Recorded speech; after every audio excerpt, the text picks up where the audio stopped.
Le CESIN est bien connu dans l'écosystème français de la cybersécurité, mais il reste encore trop peu identifié et sollicité au niveau européen ou international. Les relations internationales s'articulent sur trois axes: le suivi réglementaire, les échanges avec les associations, les positions du club. Les directives et réglementations sont de plus en plus à un niveau européen et nos commentaires doivent être transmis collectivement au plus tôt.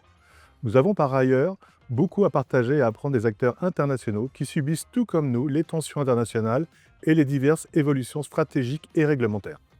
Nous représentons des sociétés et des organisations très diverses, petites et grandes, dans toutes les branches, très françaises mais aussi très internationales. Il n'existe pas d'association de cette taille équivalente en Europe où les intérêts et les messages sont avant tout ceux des responsables cybersécurité et non un compromis avec des fournisseurs de solutions ou de services. Beaucoup de pays envient la dynamicité et la représentativité de notre association. Cette hétérogénéité est notre force et nos messages et nos positions doivent être entendus. Depuis plusieurs années, des rencontres et des rapprochements avaient été initiés au Québec avec CyberEcho et en Europe avec l'EXO. Lors de ces dernières années, nous avons pu intervenir sur le FIC Montréal et au congrès CyberEcho, qui est l'association francophone la plus active au Québec. Cela nous permet d'intervenir et de faire connaître nos opinions et situations, mais également d'apprendre de l'expérience nord-américaine. Par exemple, un partenariat a été signé avec l'EXO, qui est une association cyber européenne qui nous a ouvert de nombreuses portes telles que l'ENISA, DG Connect, les commissaires européens sur des sujets réglementaires tels que NIS2, le CRA. Nous venons d'être élus au board de l'association pour 3 ans. Pour rappel, tous nos membres peuvent participer aux événements de l'EXO qui sont en anglais.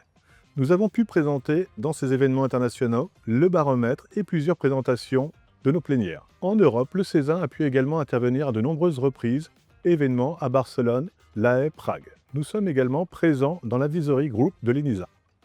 Les sujets européens et internationaux sont également des axes de partage.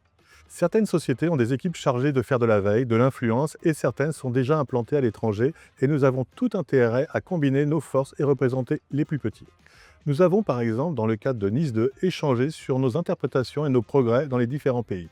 Nous avons pu également présenter et bénéficier des travaux de l'EXO sur NIS2, auxquels certains de nos membres ont également participé. L'entraide va être encore plus nécessaire car NIS2 pourrait être un frein au développement de entreprises en Europe et l'expérience de confrères entre membres du CESIN ou de l'EXO faciliteront le développement européen. La collaboration à travers l'EXO nous a déjà permis de faire entendre la voix des membres du CESIN au niveau des instances européennes, qui sont habituellement influencées par les très grandes sociétés. Nos interventions au Québec nous permettent d'apprendre de nos cousins canadiens sur les tendances nord-américaines et sur leurs relations et stratégies avec les USA. Nous avons franchi une marche, mais nous devons confirmer notre engagement et partager nos messages auprès des autres associations européennes et accélérer encore plus avec les institutions.